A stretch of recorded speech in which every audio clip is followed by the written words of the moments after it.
And I'd like to ground our practice today based on this week's Torah portion, which is Yitro. Last week's Shabbat, the Torah portion was Bishalach. Of course, it described the exodus of the Israelites from Egypt and the passage through the Red Sea, the Reed Sea, and the Song of the Sea, and out into the wilderness where the people began to complain and kvetch about water and food um, and then this week's Torah portion, Yitro, they assemble at the foot of Mount Sinai. And this is, of course, a very significant Torah portion because it includes the giving of the Ten Commandments, the revelation at Mount Sinai, essentially the giving of Torah, which follows leaving Mitzrayim, leaving the narrow places. In terms of our mindfulness practice and our meditation practice, I think one of the things that I'd like to lift up from the Torah portion stems from a lot of teachings, a whole body of teachings around what actually happens at Mount Sinai. In chapter 19 of Exodus, the scene is described as pretty chaotic and cacophonous. The scene is one of thunder and lightning and kind of a very loud sound and light show at Mount Sinai and a shaking, quaking mountain. So that's the setup. And Moses is going up the mountain and down the mountain, up the mountain and down the mountain, and telling the people to stand back from the mountain and be prepared for the revelation at Sinai. And then we get the actual 10 commandments, the Aseret HaDibrot in Hebrew, the 10 words, the 10 teachings or sayings. But I am always drawn to some teachings, a whole body of teachings around, well, what was that scene actually like? What actually happened? From Cecil B. DeMille and from other depictions, we might get this impression of this cosmic loudspeaker blaring the words of the Ten Commandments at Mount Sinai.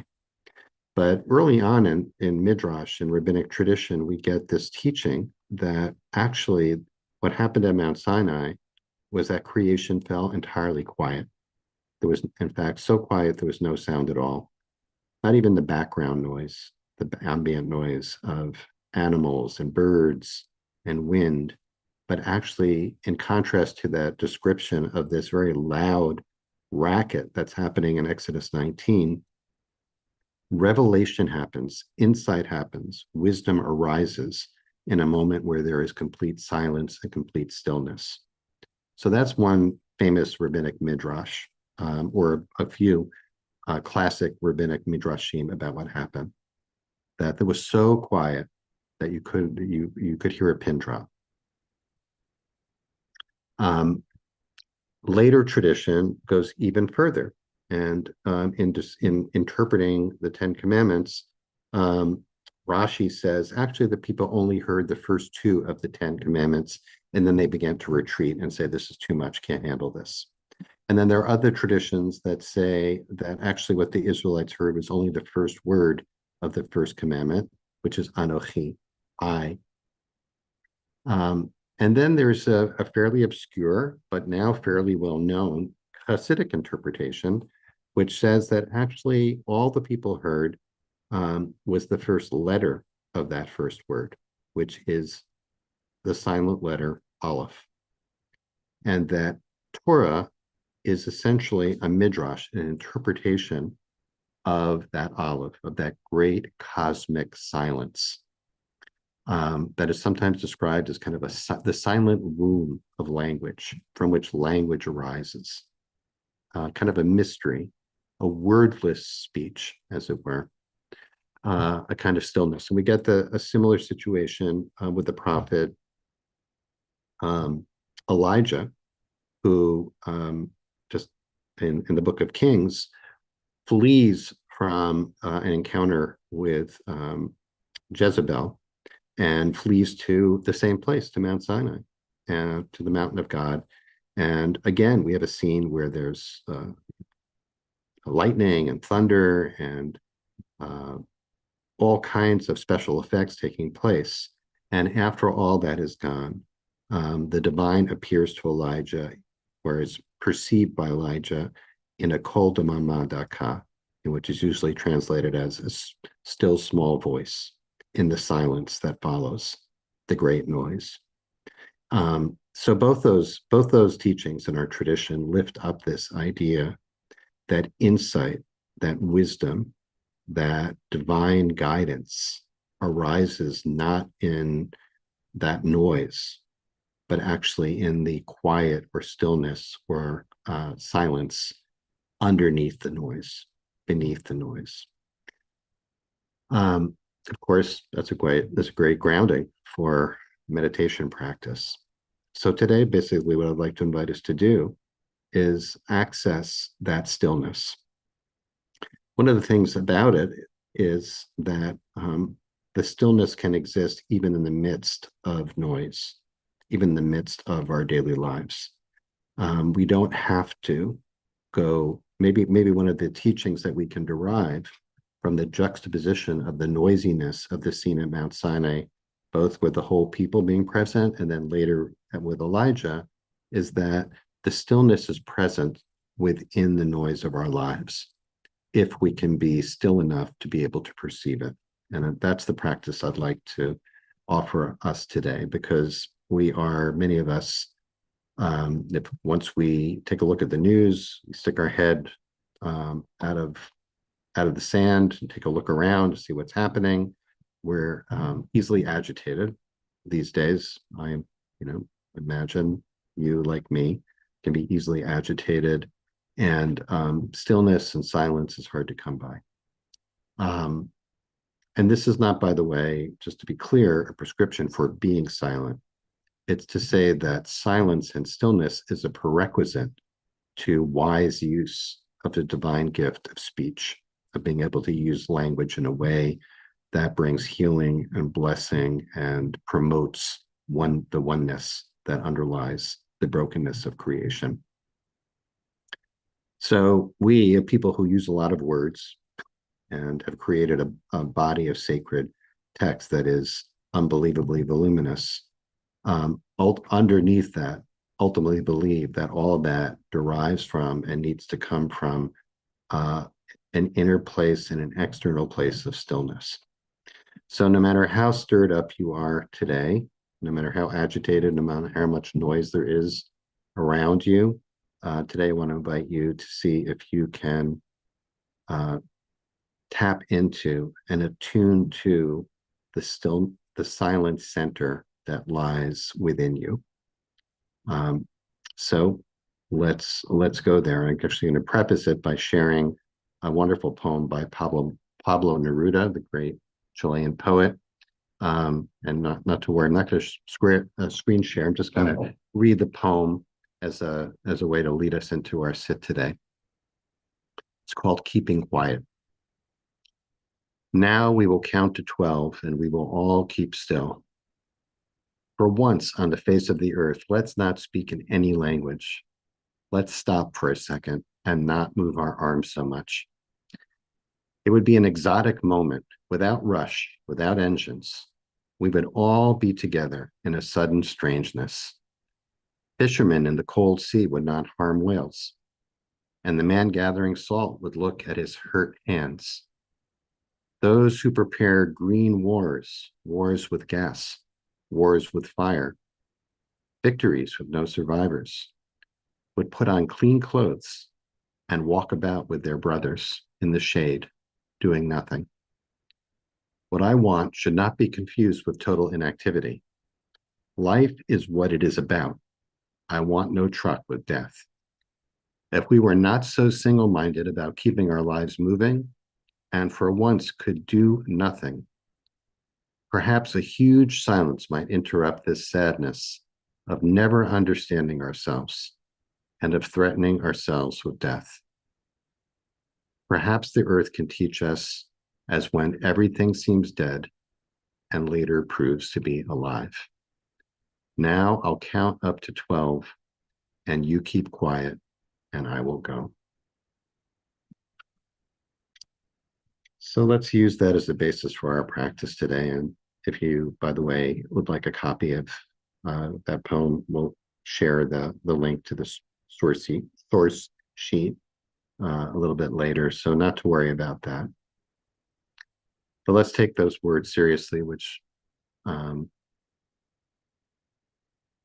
which intersect and comport so beautifully with this teaching from our tradition about the role of silence and stillness in receiving divine wisdom from within and beyond, the wisdom that we need in times that are as confusing and agitating and disorienting as these are.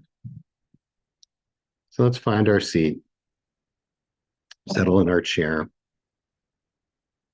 and the guidance, as always, is to find a position that is dignified. In Hebrew, the word is kavod, honorable, something that honors your being.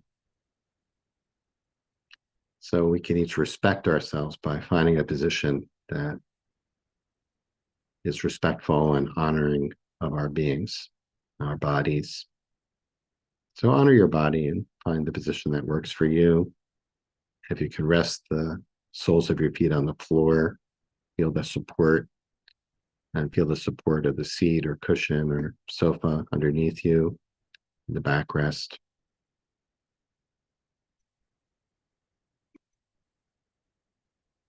And just receive a few deep breaths.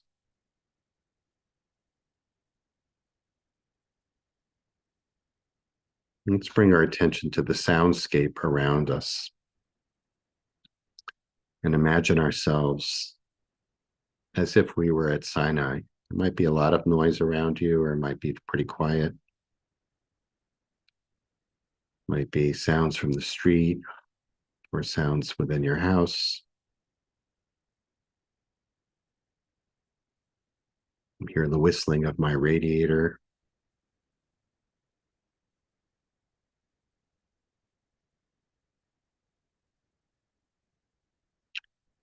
And let's let the body be as still as can be.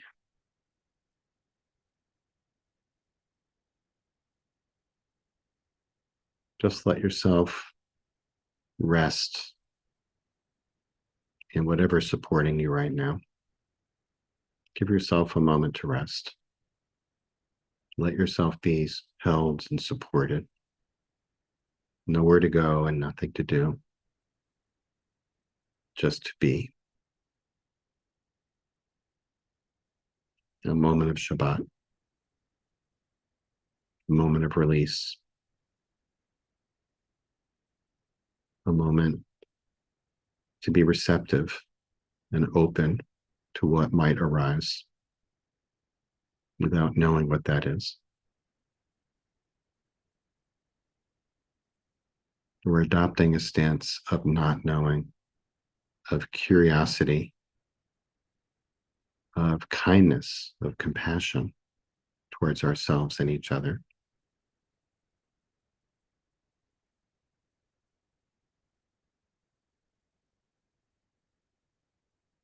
Welcoming in whatever might come our way, whatever might arise.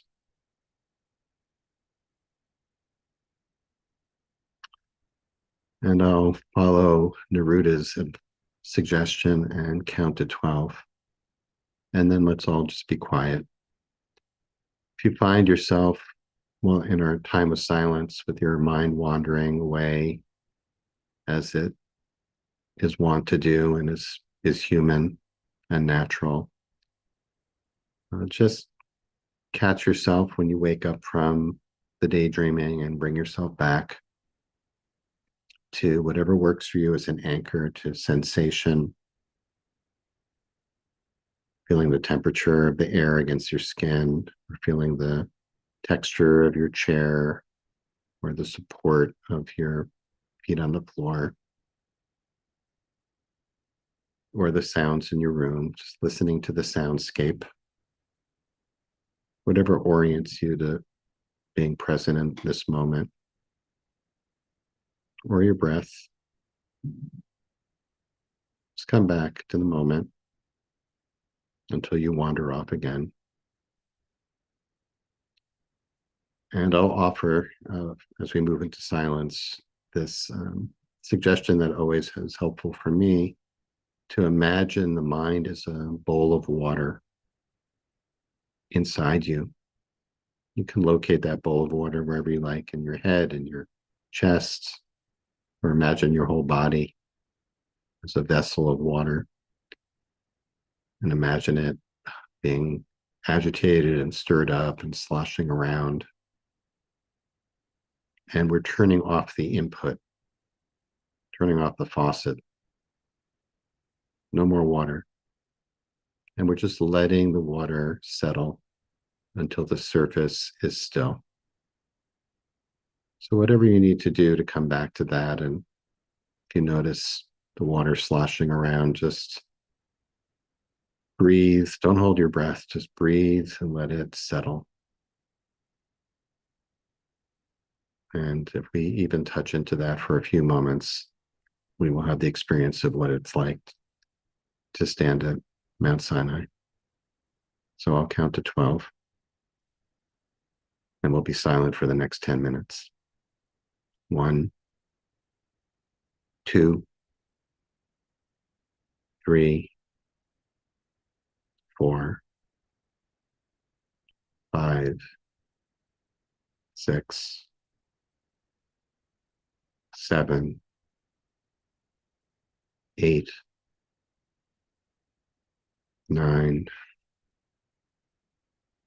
10, 11, 12.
Coming back again and again to sound, sensation, breath.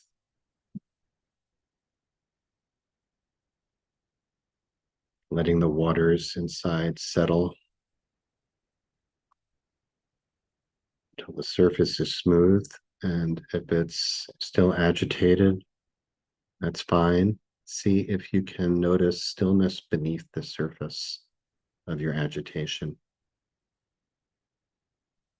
See if you can notice stillness under the surface of agitation and noise.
The last few minutes of our practice in this stillness, in this quiet. See if you can perceive the Kodamama Daka, the still small voice. See if you can hear a voice, a message that you need to hear right now.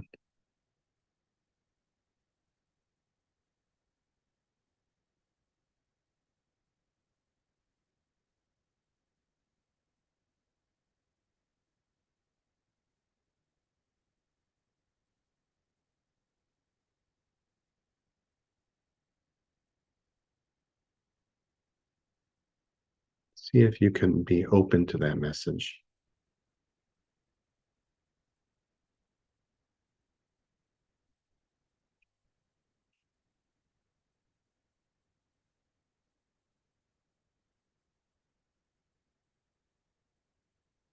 What might come up if you were quiet enough to hear it?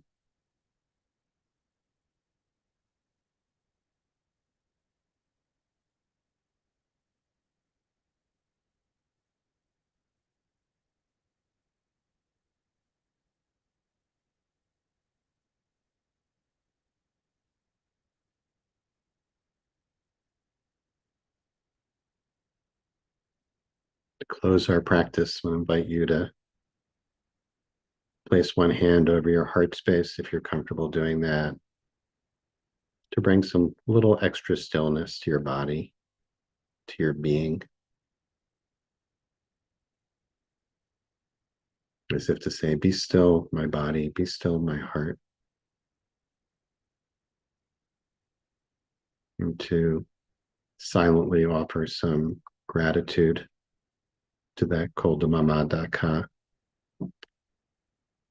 a loving, caring inner voice that wants the best for each of us and for all of us collectively.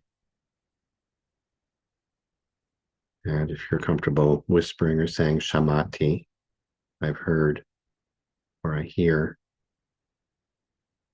that's an option too.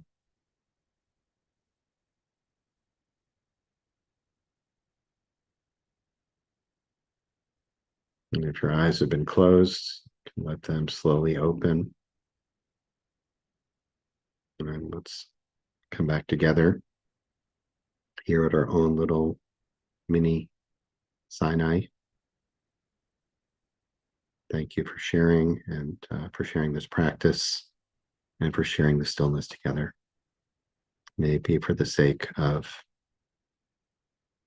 greater access to the wisdom that we need to guide us through moments like this.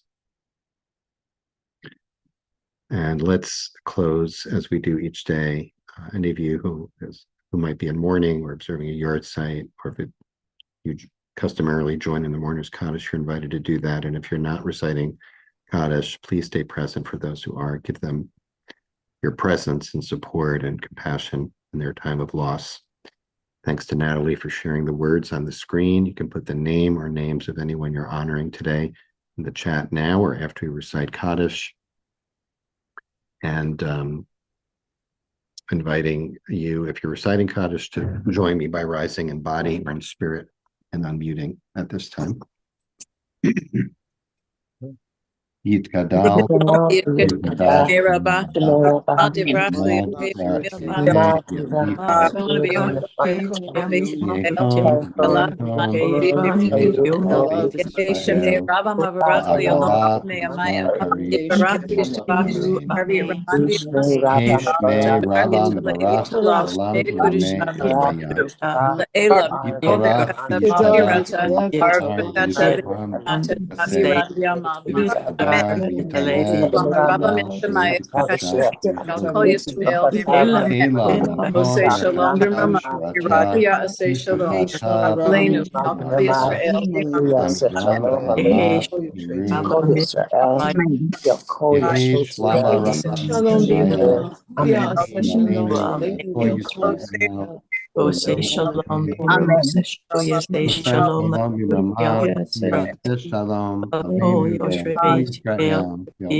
Amen. Amen. Amen.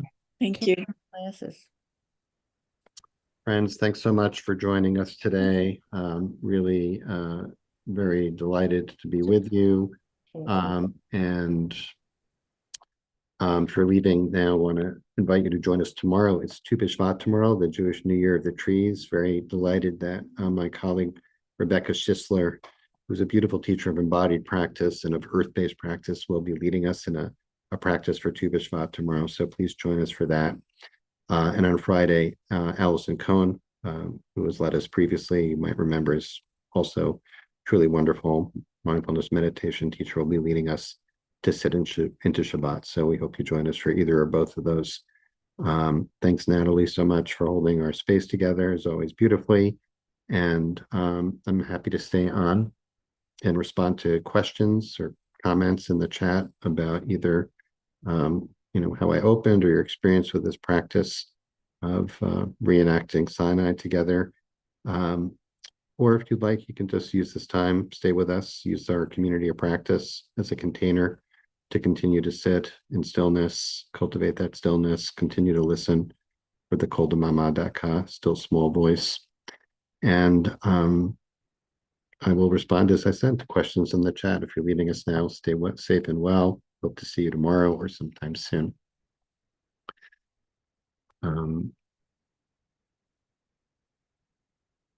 Thanks, Linda. The metaphor, I will share that the bowl of water metaphor, which has always stayed with me, I first read in a book, very oddly named. Well, it's not an oddly named book, but it's oddly named author. It's called The Accidental Buddhist, and the author is Dinty Moore. Some of you might remember Dinty Moore, beef stew. I'm not sure what the Dinty, that connection is there, but you can look it up. It's a real thing, real person. And I have always found that a very helpful visualization. He describes the mind, he just focuses on the mind as a bowl of water, and that in practice, while we're sitting, is being still enough to allow that water to settle and turning off the input, turning off the faucet.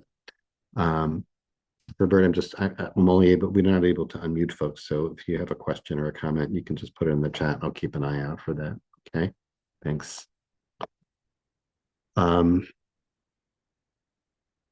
Yeah, thank you, Eileen. Some days it is hard to settle into practice. Um, and some days also it may be hard to discern any kind of wisdom arising too. I was thinking as we were sitting that well, sometimes we cannot discern that or even notice the kol damama daka, the still small voice. Or maybe you, like I, wonder, am I just making that up? Am I like hearing what I want to hear? I hear, is this authentic? Is there a message here that I need to receive, or is this just what I want to hear, or maybe what I don't want to hear? Thanks for the sharing, everyone. One thing I will also actually invite you to share in the chat that as what I wanted to emphasize today was that the stillness and silence is available to us even in the midst of noise. I live in New York City, where really it's almost impossible to find a quiet spot. And some of you may be able to find a quiet spot. What I wanted to focus on is being able to access that stillness underneath the noise, because I really need to be able to do that myself. But I also thought to invite people to locate yourself at a place that was the quietest place you've been. So if you're willing to share in the chat a place you have been in this world that maybe represents that place of stillness. I know for me, the American Southwest is one such place, and also in Israel, Machtesh Ramon, great crater in the Negev south, also represents that.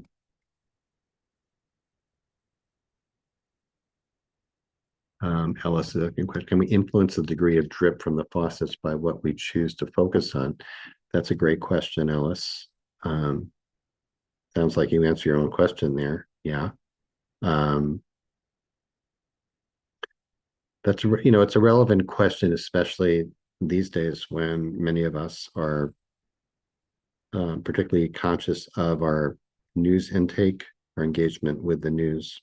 And some of you, I might be like some of you, trying to consciously titrate, regulate my intake of news so that I don't get overly activated or flooded by it, but wanting to stay engaged and connected to what's going on and be able to respond to it. So maybe for me, in terms of what you're asking there, Ellis, and invite you others to share in the chat too about how you're doing this. I'm noticing when I have the opportunity sometimes to take something in that would definitely stir up the water, I'm noticing that turning it off in the moment does not mean I'm turning it off forever, that I will come back to it, or it might feel like today I can handle this, or today I can't handle this. It's too much today, or it's too much right now. I'll come back to that later, and maybe I can turn the faucet on. Because we do live with the agitation, as we're not meant to live with the total stillness, and that would require really shutting off our connection, I guess. And the Jewish way, the Jewish mystical way, is engagement in the world. So maybe the better metaphor really is being able to stay connected to the stillness underneath the agitation, as while we're agitated, which is easier said than done, I'll say, for me at least. I'm just reading through now some of these beautiful.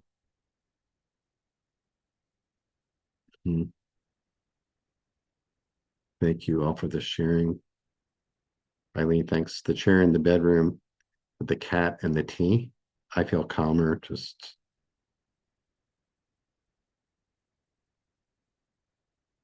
wow. Yeah, someone mentioned when we swim underwater, we can be very quiet. And I thought also a very helpful metaphor of even in very agitated waters, if we dive down under that, we can find that place of stillness.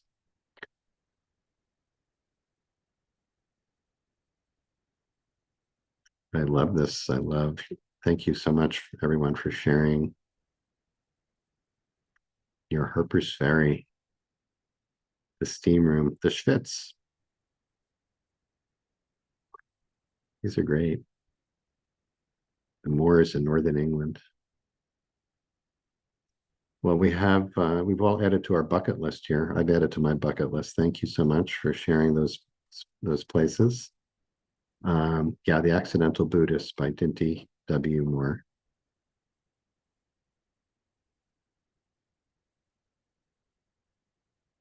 Judith wrote, I was visualized floating on my back in a lake looking up at the sky.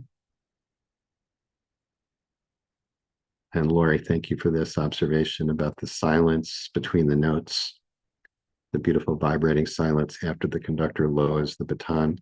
Maybe that's one way to think about it. Could be a nice interpretation of that passage in Exodus, that juxtaposition of chapter 19, which is so loud, kind of the cymbals clanging, and then a silence where there is that reverberation or vibration. So it's not actually a lack of vibration or stillness. It's actually this kind of in that being attuned to the vibrations.